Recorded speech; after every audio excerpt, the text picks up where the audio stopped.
है कि दुनिया भारत के वज़ीर-ए-आज़म नरेंद्र मोदी को तो सुनना चाहती है, दुनिया उसको सुनने के लिए लाइनों में लगती में है। ये नजर आ रहा है कि इंडिया एक फिफ्थ लार्जेस्ट इकोनॉमी से थर्ड लार्जेस्ट इकोनॉमी की तरफ तेजी से बढ़ रहा है और उसकी जो अचीवमेंट्स हैं अभी तक की इकोनॉमी ये में। कहती नहीं हूँ कश्मीर बने पाकिस्तान क्यों बने, पाकिस्तान के हालात देखें आपने क्या हुए हुए हैं। इंडिया की आप इकोनॉमी देखें ना, इंडिया की इकोनॉमी कहाँ तक पहुँच गई है इस टाइम। वो तकरीबन चाइना को कम्पीट करने वाली है कुछ टाइम के बाद। तो आप इस तरह इंडिया को आप बहुत हल्का ले रहे हैं इंडिया इस वक्त फ्रंट रो पर है, यानी अगर इस दुनिया को कोई तब्दील करेगा, कोई बदलेगा तो वो इंडिया ही है, और इंडिया इस सिलसिले में जो है वो सबसे आगे है। भारत इस हवाले से हमें कई बार आजमा चुका है। भारत अगर हमें दोबारा आजमाना चाहता है तो हम तैयार हैं। मुल्क हमारा हमारा जो मज़हब है ये किसी चीज़ के इसके तारीफ ही नहीं है हमारे मज़हब की। हम मुसलमानों की आप यकीन करें कि हम जिस लेवल पे थे, लेकिन इन लोगों की वजह से ना कोई किसी का पता ही नहीं। फर्क है। हम शुरू से 47 से जो है यही देखते आ रहे हैं कि इंडिया बहुत बुरा है, ये हो रहा है, वो हो रहा है, LOC पे ये हो रहा है, वो हो रहा है। हमने आज तक ये देखे ही नहीं, हम उस तरफ जाते ही नहीं है कि तो ज़्यादा तरक्की याफ्ता मुल्क है वो। जी हाँ जी, अब अपने मुल्क में आप देख लें, कोई चीज़ होती है, अब ये कर्जा उठा लेते हैं, कर्जा उठा के वो चीज़ बनाते नहीं है जिससे हमारा कर्जा उतर जाए। इंडिया से जंग करके हमने क्या चांद पर जाना है? ये बड़ी गहरी बात की है कि वो चांद पे चले गए और हमने तो चांद पे जाएंगे जंग करके? ओ यार, पाकिस्तान अभी उस स्टेज पर है, हमें शर्म आती है। अभी वहाँ पे मार्चला लगा, वहाँ पर इसलिए नहीं लगता, वहाँ की लोग ना शाउर लोग हैं, अवेयरनेस है जी। वहाँ पर उनको अक्ल है, उनको पता है how to run the country. भाई चांद पर गए हैं इसलिए गए हैं। आप मुझे बताओ कि आप क्यों नहीं गए अभी तक? सेम सिचुएशन 92 अर्ली 90s में जब नरसिम्हा राव प्राइम मिनिस्टर था, वहाँ पे भी डिफॉल्ट का खतरा हुआ था। IMF के पास भी वो गए थे। उन लोगों ने ये सब्सिडी बंद की है और जैसे जैसे जिस कॉस्ट पे चीज आ रही है वो उसी पे ही वसूल करते हैं, उसी पे ही दे रहे हैं। तो आज वो किधर चले गए? आज उन्होंने तरक्की, वो अपने पाँव पे खड़े हैं ना। जंग पता कौन सी बात कर रहे हैं? ये अपने लोगों से। अच्छा, ये जंग के लिए मैं आप मरेंगे, ठीक है।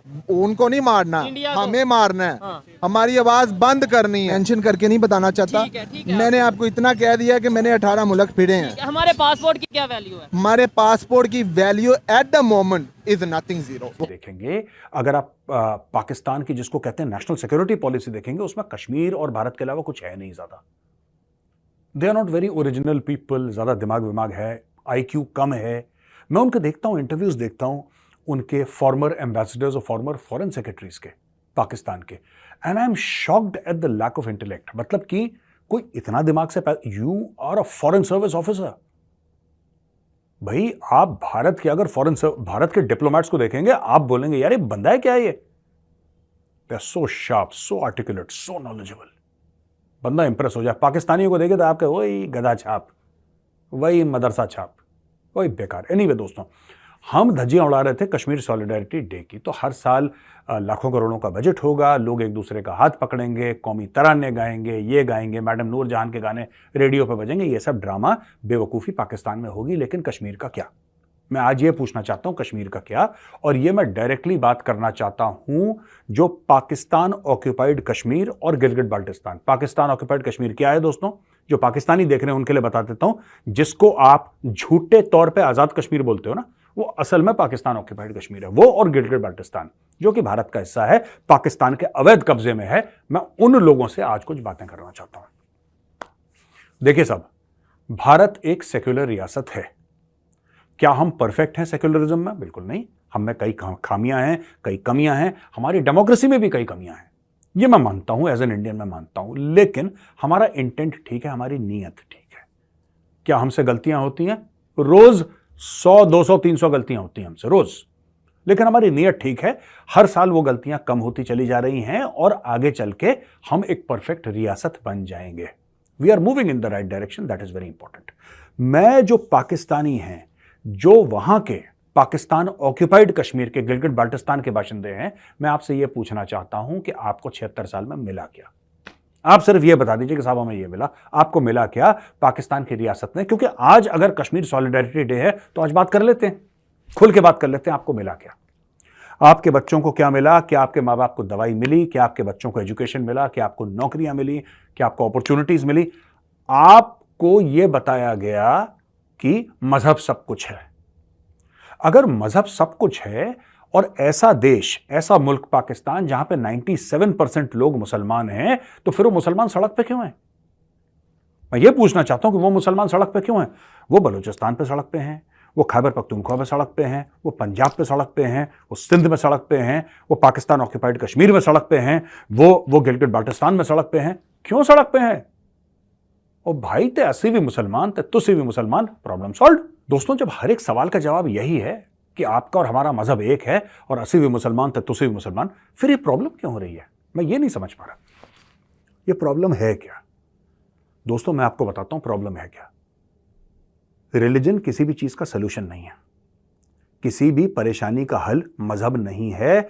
आपको मजहब वाले कुछ भी बोल दें, अगर आपको सलूशन चाहिए, अगर आप चाहते हैं कि उसका हल निकले, तो उसके लिए मेहनत करनी पड़ती है। आप अपनी जान लगा दो, बाकी ऊपर वाले पे छोड़ दो।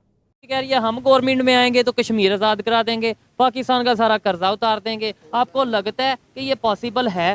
बिल्कुल। कैसे? अगर कश्मीर आज़ाद करवाना पॉसिबल है? क्यों नहीं है? ठीक है, क्या पॉसिबल था कि पाकिस्तान बनेगा? बन गया। ठीक है। जद्दोजहद करने से हर चीज़ होती है, एफर्ट करने से। हमने कभी सोचा था कि क्या हमारा भी किसी मुल्क में, किसी दुनिया में हमारा नाम होगा जिसका मुल्क पाकिस्तान होगा? ये बन गया। कोशिश, एफर्ट की उन्होंने, कुर्बानियाँ दी, किसने ख्वाब देखा, किसने बना दिया। ये चीज़ें होती हैं। राइट बंदा चूज करे, जिसको भी, जिसने भी वोट डालना है उसको लेके आए, जो अवाम को लगता है हम उसको चूज करें, जिसकी वजह से, जिसकी बदौलत से हमारी नस्लें, हमारे आने वाले बच्चों का फ्यूचर ब्राइट हो। किसी को से मैं 100% एग्री करता हूँ कि भाई वोट उसको दें जिसके आने से पाकिस्तान को फायदा हो, हमारे फ्यूचर, पाकिस्तान का फ्यूचर बेहतरी की तरफ जाए। लेकिन आपने बोला जी पाकिस्तान का किसी ने सोचा नहीं था, पाकिस्तान बन गया। इसी तरीके से कश्मीर भी आज़ाद का जो कंसेप्ट है, सिर्फ आज़ाद नाम देने से आज़ाद हो जाएगा, या हमें चाहिए कि जो कश्मीर के लिए वाकई में बेहतर कर रहा है या जो कर सकते हैं वो कश्मीर के ऊपर वर्क करें तो ज़्यादा बेहतर है। देखें, अभी इस साइड पे पाकिस्तान जो है वो, अगर बात करें पाकिस्तान साइड कश्मीर की, और दूसरा इंडिया साइड जिसे हमने आज़ाद करवाने की बात करते हैं। अभी आज बिलावल भुट्टो साहब ने ये स्टेटमेंट दी है कि भाई अगर मैं गवर्नमेंट में आया तो मैं जो है वो अपना कश्मीर आज़ाद करवा लूँगा। 76 साल से ये नारे चल रहे हैं, 1 इंच कश्मीर आज़ाद नहीं करवाया। जंग की बात हम कर देते हैं। Sir, let me I tell you, मैं आपको एक बात बताता हूँ। ठीक है, हम ग्राउंड से ना, बॉटम से शुरू करते हैं। ठीक है हम मुसलमान हैं जी, बिल्कुल हमारे नबी ने तबलीग की जी, एक, आप देखें, मुस्लिम उम्मत बन गई। जी बिल्कुल, लोगों को बताया इस्लाम के बारे में। मुस्लिम उम्मत की देखें कितनी ज़्यादा पब्लिक होगी लोग। सर आज लेकिन ये है कि मुस्लिम उम्मा ही आपस में लड़ रही है ना, ईरान, पाकिस्तान, अफगानिस्तान। गलत नहीं, ये गलत मैं बोल रहा हूँ। गलत। अच्छा, फलां पश्तून, फलां बलोची, फलां वो सिंधी, फलां पंजाबी, ये नारेबाजी नहीं होना चाहिए। जबरदस्त। ये ना अवाम को कहें रोटी कपड़ा मकान, ठीक है, अवाम को शऊर दें। ठीक है। देखें, हमारे नबी पाक सल्लल्लाहु अलैहि वसल्लम ने सड़कें नहीं बनाई, अच्छा। हाईवे नहीं बनाए, ठीक है। उन्होंने ये चीज़ें नहीं, उन्होंने एक कौम बनाई। ठीक